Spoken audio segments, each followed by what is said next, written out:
Hi guys, good evening. Hotel room से बैठ के वीडियो बना रहे हैं। जोरहाट पे आज रुके हुए हैं। एक्चुअली शिव सागर में वाइफ के फ्रेंड का शादी है, तो उसी की वजह से आया है। थोड़ा सा अपर असम भी घूम लेंगे, तो इसीलिए आप देखेंगे कि थोड़ा सा ये एक आध दो से तीन दिन वीडियो थोड़ा सा लेट आएगा।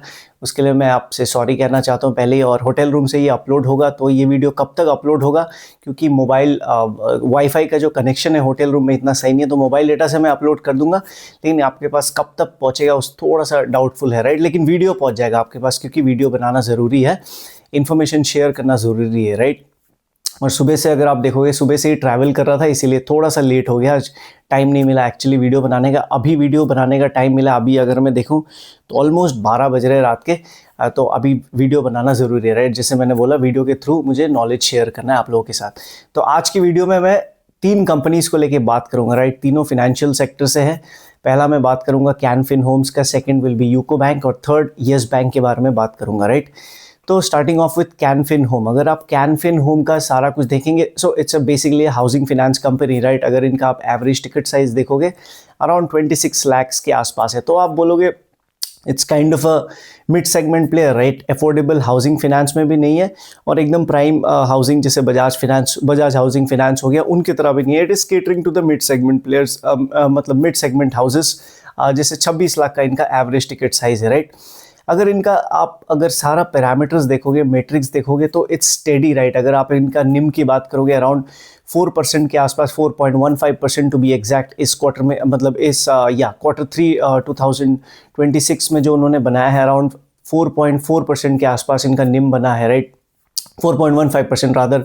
अगर आप फिर इनका स्प्रेड वगैरह देखोगे, आरओए देखोगे, आरओई देखोगे, सब कुछ ठीक ठाक है, राइट। सब कुछ मतलब almost it's in the range. आप कहोगे इतना भी कोई हाई फ्लाइंग नहीं है, इतना भी कुछ मतलब बहुत ज़्यादा पुअर भी नहीं है। लेकिन जो मेन थिंग जहाँ ये लोग मार खा जा रहे हैं, that is the growth portion, right. इनका ग्रोथ बहुत ज़्यादा कम है। इनका ग्रोथ अगर आप देखोगे अराउंड 10% के आसपास इनका लोन बुक ग्रोथ हुआ है, इनका एडवांसेस ग्रोथ हुआ है। इनका जो बुक साइज है that is around 38,000 crore, around 40,000 crore के आसपास इनका लोन बुक साइज है, राइट।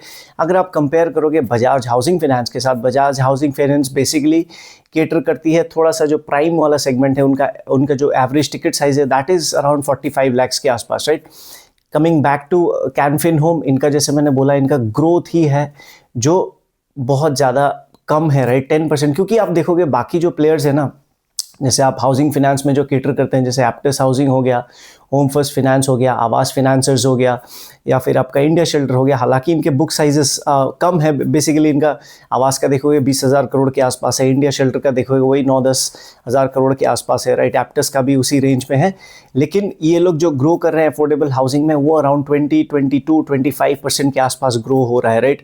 अगर आप बजाज हाउसिंग की बात करोगे तो बजाज हाउसिंग का भी जो ग्रोथ है, हालांकि थोड़ा सा कम हुआ है, लेकिन वही अराउंड 22 से 23% के आसपास का ग्रोथ वो कर रही है, राइट। इस क्वार्टर में देखना पड़ेगा इनका रिजल्ट किस तरीके से आएगा बजाज हाउसिंग फाइनेंस का। लेकिन coming back to Can Fin Homes, इनका 10% growth is not acceptable, right. अभी जानने की कोशिश करते हैं कि क्या कारण हो सकता है जिसकी वजह से इनका ग्रोथ उतना खासा आ नहीं रहा है, राइट। अगर आप देखोगे 26 लाख का इनका एवरेज टिकट साइज है, राइट।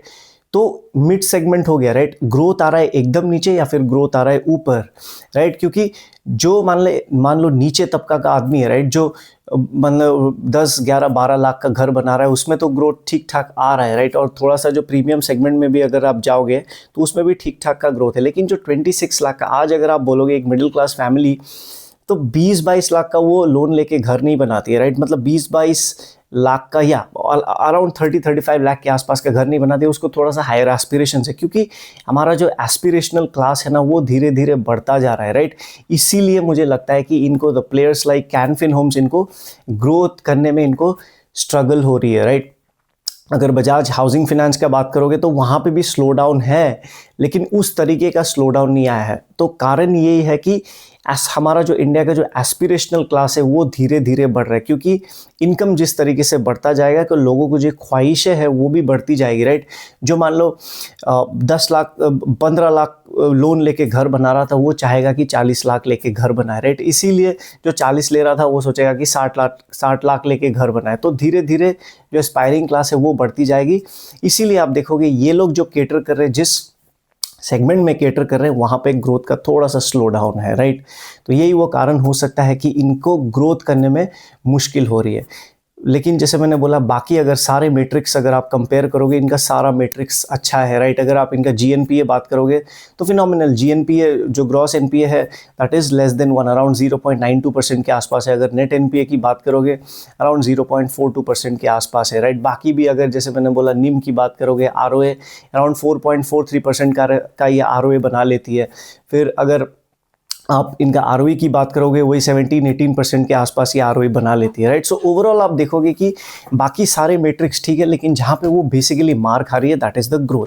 अभी एक थोड़ा सा आपको मतलब एक थोड़ा सा एग्जाम्पल देके समझाता हूँ कि किस तरीके से क्या होता है ना, ये जो अफोर्डेबल हाउसिंग वाले प्लेयर्स है इनको थोड़ा सा जो निम है, इनका थोड़ा सा जो आरओए है वो उनको ऊंचा मिलता है एज़ कम्पेयर टू जो थोड़ा सा प्राइम हाउसिंग में जो केटर करते हैं, राइट। तो बेसिकली क्या होता है, जो आपका जो अफोर्डेबल हाउसिंग वाला जो सेगमेंट है ना, बेसिकली आप उनको केटर कर रहे हो जिनका जो कैश फ्लो है basically that is not certain, that is not definite. माने आप सेल्फ एम्प्लॉयड हो गए, थोड़ा सा जो इनफॉर्मल सेक्टर में काम कर रहे हैं ना, उनको आप केटर करते हो, राइट। तो आप एक एडेड रिस्क ले रहे हो, तो उसी रिस्क को कॉम्पेंसेट करने के लिए आप क्या करते हो, आप एक प्रीमियम चार्ज करते हो।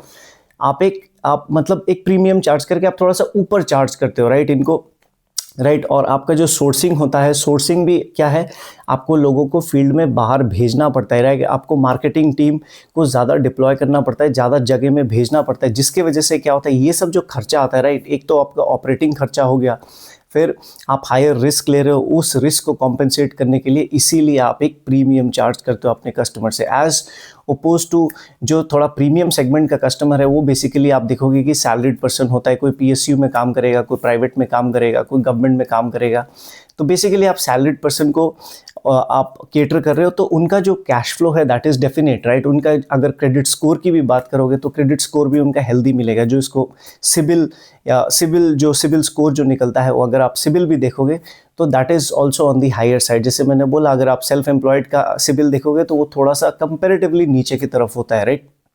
लेकिन एक सैलरीड पर्सन का, जिसका मान लो ओवरऑल क्रेडिट हिस्ट्री अगर सही है, तो उनका सिबिल का जो स्कोर है वो भी ऊपर रहता है। तो सिबिल जितना ऊपर रहता है आपका, इसका मतलब क्या है, रीपेमेंट हिस्ट्री उस पर्सन का अच्छा है, तो आप थोड़ा सा कम भी चार्ज करते हो, राइट। इसीलिए क्या होता है, जो आपका आरओए बनता है या फिर जो निम बनता है, अफोर्डेबल हाउसिंग में आपको अफोर्डेबल हाउसिंग में ज़्यादा बनता है और प्राइम हाउसिंग में थोड़ा सा कम बनता है। So this was all about आपका कैनफिन होम का। जैसे मैंने बोला, एवरीथिंग, एवरी मेट्रिक इज़ ठीक।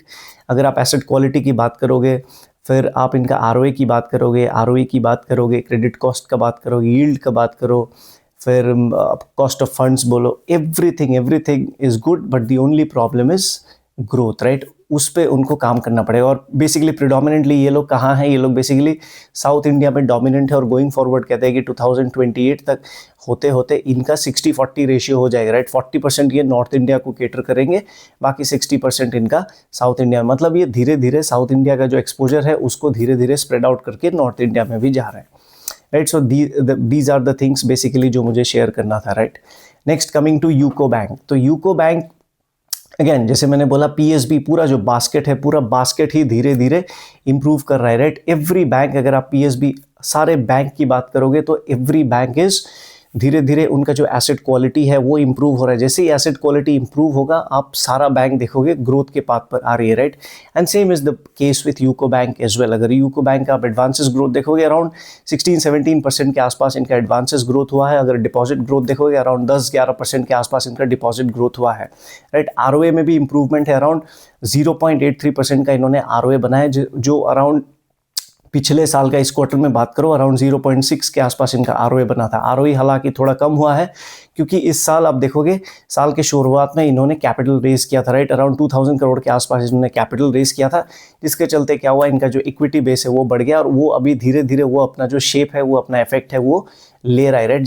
जिसके चलते आप देखोगे इनका जो आरओई है थोड़ा सा कम है, अराउंड 12.63% के आसपास इनका आरओई बना है, राइट। तो अगर आप ओवरऑल स्कीम ऑफ थिंग्स की बात करोगे, जैसे मोस्ट इंपॉर्टेंटली जैसे मैं बात करता हूँ ग्रोथ के साथ साथ आपको देखना है कि एनपीए का फिगर कहाँ जा रहा है, राइट। एनपीए का फिगर वहाँ में भी इंप्रूवमेंट हुआ। अगर आप देखोगे इस साल अगर जीएनपीए की बात, इस क्वार्टर में बेसिकली जीएनपीए की बात करोगे, अराउंड 2.43% के आसपास इनका GNPA हुआ है, जो पिछले साल इस क्वार्टर में अगर आप कंपेयर करोगे उसके साथ, तो अराउंड वो 2.91% के आसपास था, राइट। इनका PCR अगर प्रोविजन कवरेज रेशियो यानी कि बैंक जो लोन्स खराब होगी उसका अपने बैलेंस शीट में कितना प्रोविजन करके चल रही है, राइट, उसका अगर बात करोगे दैट इज हेल्दी, अराउंड 97% के आसपास उनका PCR का परसेंटेज है, राइट।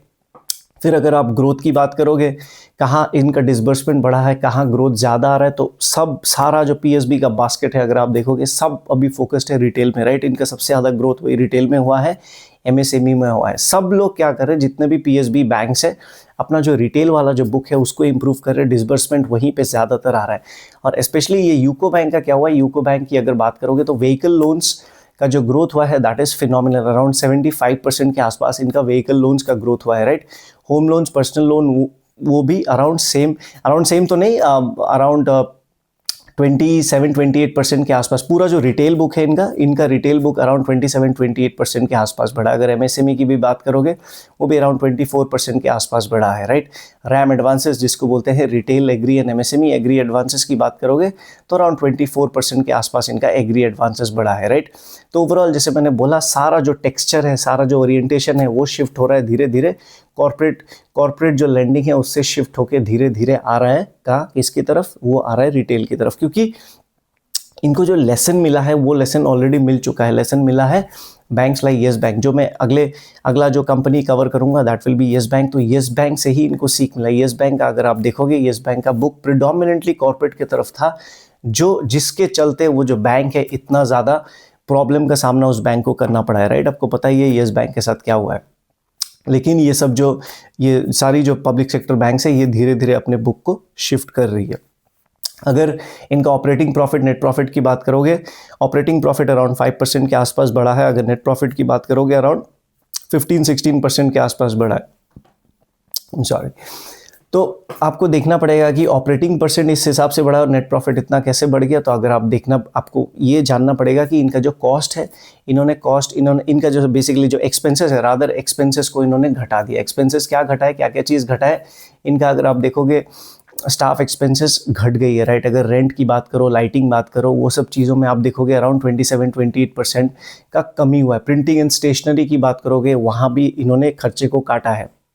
बेसिकली इन्होंने IT रिलेटेड जो एक्सपेंडिचर है उसको बढ़ा दिया। अराउंड 48% के आसपास इन्होंने अपना IT एक्सपेंडिचर बढ़ाया, राइट। हो सकता है बैंक कोई नया सॉफ्टवेयर ला रही है, अपने पूरा जो सॉफ्टवेयर का जो रिवैम्प है, सॉफ्टवेयर का जो अपग्रेडेशन है उसको ला रही है। इसी के चलते क्या हुआ, इन्होंने अपना जो IT रिलेटेड एक्सपेंडिचर है उसको बढ़ा दिया। लेकिन आपको होल स्कीम ऑफ थिंग्स में देखना पड़ेगा कि सिर्फ नेट प्रॉफिट देखने से नहीं होगा, आपको ऑपरेटिंग प्रॉफिट भी देखना पड़ेगा। क्योंकि नेट प्रॉफिट बढ़ाने के लिए, घटाने के लिए आप कुछ भी कर सकते हो, राइट। नेट प्रॉफिट बढ़ाने के लिए आप, हो सकता है 2 पंखे कम चला दो, आपका जो कैंटीन में जो आपका फिल्टर लगा है उसको आप काट दो, या फिर कुछ भी चीज़ें कर सकते हो, राइट। सिक्योरिटी को कम कर दो, या फिर कुछ भी चीज़ें। मतलब नेट प्रॉफिट को बढ़ाने के लिए आप खर्चा किसी लेवल से भी, आप मतलब कोई भी हेड से आप खर्चे को कम कर सकते हो, लेकिन ऑपरेटिंग प्रॉफिट को आप घटा बढ़ा नहीं सकते। वो बिजनेस जिस तरीके से ग्रो करेगा, आपका एडवांसेस जिस तरीके से ग्रो करेगा, ओवरऑल बिजनेस जिस तरीके से ग्रो करेगा, उसी तरीके से आपका ऑपरेटिंग प्रॉफिट ग्रो करेगा। सो यूको बैंक के लिए again work in progress kind of a bank. इनका जो ROA उसको आपको ट्रैक करते रहना है। ROA ऊपर की तरफ चाहिए, एडवांसेस में ग्रोथ चाहिए।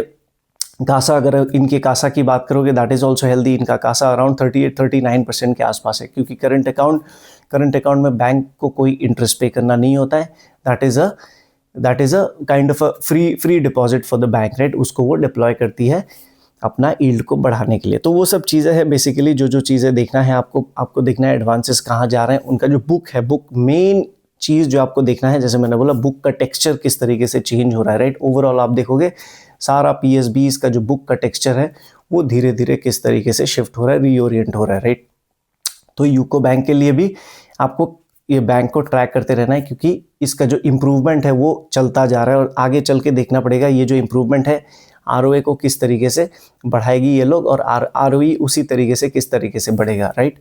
फिर अगर आप इसका यूको बैंक का अगर आप NPA फिगर्स की बात करोगे, NPA फिगर जैसे मैंने बोला घट के अराउंड 2.43% के आसपास इनका GNPA बढ़ा है, राइट। और NPA बेसिकली इनका एग्री लोन्स में अराउंड 8% के आसपास इनका GNPA फिगर्स है, राइट। अगर पर्सनल लोन्स की बात करोगे तो एडुकेशन लोन्स पे इनका NPA का फिगर्स काफ़ी ऊपर है। और जाहिर सी बात है, जैसे आप जॉब मार्केट इतना खास नहीं है, राइट। आप जिसको एडुकेशन लोन देते हो वो जो आपको एडुकेशन लोन लेके जो आपको घुमाएगा, उसको नौकरी मिलने से तो आपको घुमाएगा, राइट। ऐसे ही जॉब मार्केट का हालत बहुत ख़राब है, बहुत खस्ता है, जिसके वजह से आप देख रहे हो कि एडुकेशन रिलेटेड जो लोन्स है उसमें जो NPA का फिगर्स है वो ऊपर की तरफ है। और एग्री लोन्स में भी जो NPA का फिगर्स है वो ऊपर होने का कारण ये है कि एग्रीकल्चर लोन्स में रिस्क होता है, राइट। रिस्क किस चीज़ का होता है कि ये जो तबका होता है, राइट, इसको रिस्क होता है कोई अगर नेचुरल डिजास्टर आ गया, या फिर मान लो सरकार की तरफ से सब्सिडी मिलना है वो सब्सिडी नहीं मिलना, या फिर कुछ भी कारण हो गया, राइट। उनका बेसिकली अगर इकोनॉमी ही ढीला पड़ जाता है तो इनका इनकम भी जो है, मतलब नीचे to the lower strata of the society क्या होता है, वहाँ इनकम, वहाँ जो पैसा है वो फ्लो नहीं करता है, जिसके वजह से क्या होता है, इनका जो रीपेमेंट है वो इम्पैक्टेड हो जाता है। और इसी का कारण आप देख रहे हो ओवरऑल अगर आप देखोगे, राइट, पूरा जो MFI जो स्पेस है, जो माइक्रो फाइनेंस वाला जो स्पेस है, उसमें ही बेसिकली स्ट्रेस देखने को मिला था। सब पानी पी ले तो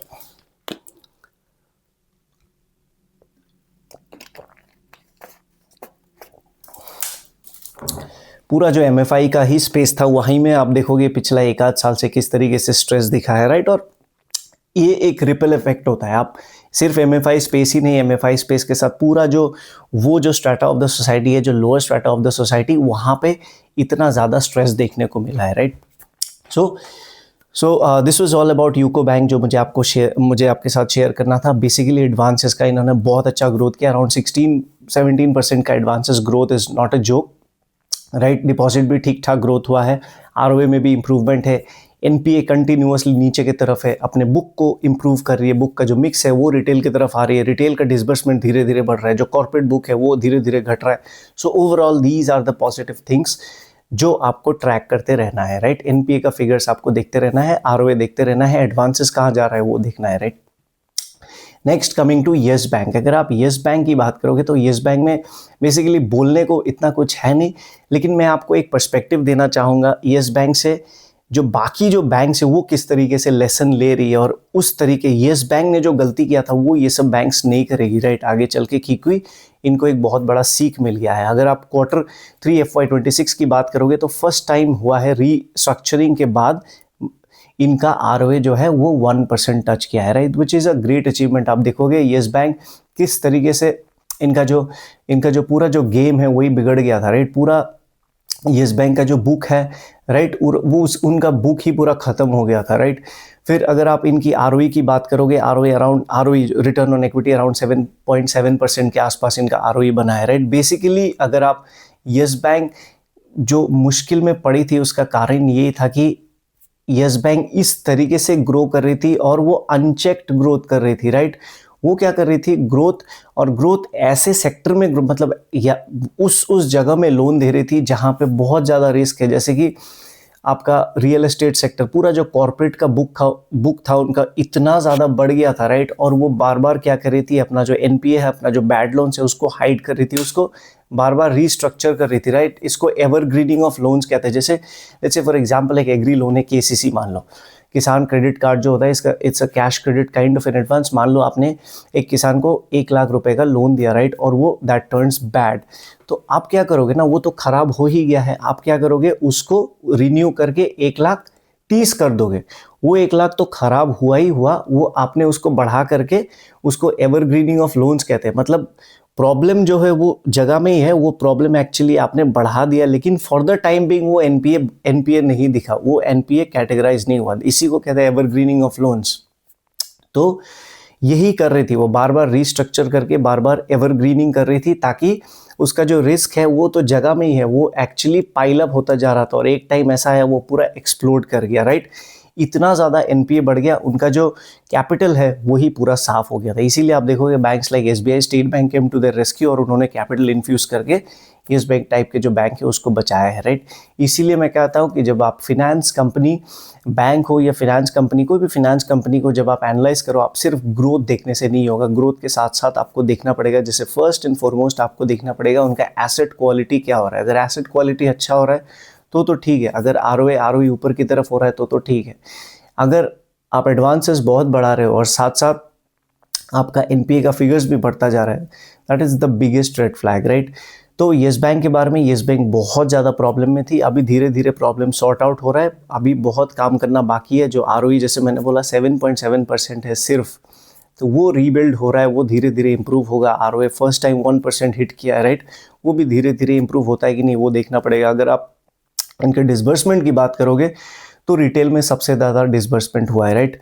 ओवरऑल अगर डिसबर्समेंट की बात करो अराउंड 8% के आसपास इनका डिसबर्समेंट का ग्रोथ हुआ है, और अगर आप रिटेल की बात करोगे अराउंड 15% के आसपास इनका डिसबर्समेंट का ग्रोथ हुआ है। तो this was all about yes bank, इससे ज़्यादा कुछ है नहीं, अभी भी बहुत काम करना बाकी है, लेकिन इंप्रूवमेंट दिख रहा है। वो इंप्रूवमेंट सस्टेनेबल है कि नहीं वो आपको देखते रहना पड़ेगा, वो आपको ट्रैक करते रहना पड़ेगा, राइट। किस तरीके से बैंक जो है अपने आप को ट्रांजिशन कर रही है, अपने आप को ट्रांसफॉर्म कर रही है। So this was it guys, this was all about today's video. 3 companies के बारे में मैंने बात किया, कैन फिन होम्स, यूको बैंक एंड येस बैंक, राइट। इस तीनों कंपनी को आप ट्रैक करते रहिए। जैसे first company Canara, Can Fin Home, everything is good, everything is picture perfect, but the main problem is their growth. Second UCO Bank, everything it's still a work in progress, धीरे धीरे आरओए उनको बढ़ाना पड़ेगा, 1% क्रॉस करके जाना पड़ेगा, राइट। अभी आप देखोगे इस क्वार्टर में जो उन्होंने बनाया 0.83, वो धीरे धीरे ऊपर की तरफ होगा। इस तरीके से जो ग्रोथ का मोमेंटम है वो चलता जा रहा है। आपको आरओए का फिगर देखते रहना है, एनपीए का फिगर्स किस तरीके से और घटेगा, राइट, 2.41 से और भी किस तरीके से वो नीचे लाएगी वो देखना पड़ेगा। Keeping their NIMS intact, keeping their ROA intact. और येस बैंक पूरा टर्न अराउंड स्टोरी किस तरीके से वो प्ले आउट होगी, किस तरीके से बैंक जो बोल रही है धीरे धीरे ग्रोथ का जो पाथ है, धीरे धीरे अपना जो बुक का जो मिक्स है वो किस तरीके से चेंज करिए, किस तरीके से कॉर्पोरेट कम करके, मतलब कॉर्पोरेट का जो फिगर है वो धीरे धीरे कम होगा, और धीरे धीरे जो रिटेल वाला साइड है वो धीरे धीरे इंक्रीज होता जाएगा। वो सब चीज़ें आपको देखना है, और एसेट क्वालिटी कहाँ जा रहा है वो आपको देखते रहना है, keeping in mind that ROA and ROEs have to go up. So this was all about today's video. I hope you guys like the video. अगर आपके कुछ क्वेश्चन है, डाउट्स हैं, तो आप उसे क्वेश्चंस कमेंट सेक्शन में डाल सकते हैं। अगर आप कुछ पॉइंट्स है जिसके साथ सहमत नहीं है आप उसको भी डालिए, I would love to answer all of them. So मिलते हैं अगले वीडियो में, तब तक के लिए thank you so much and bye bye.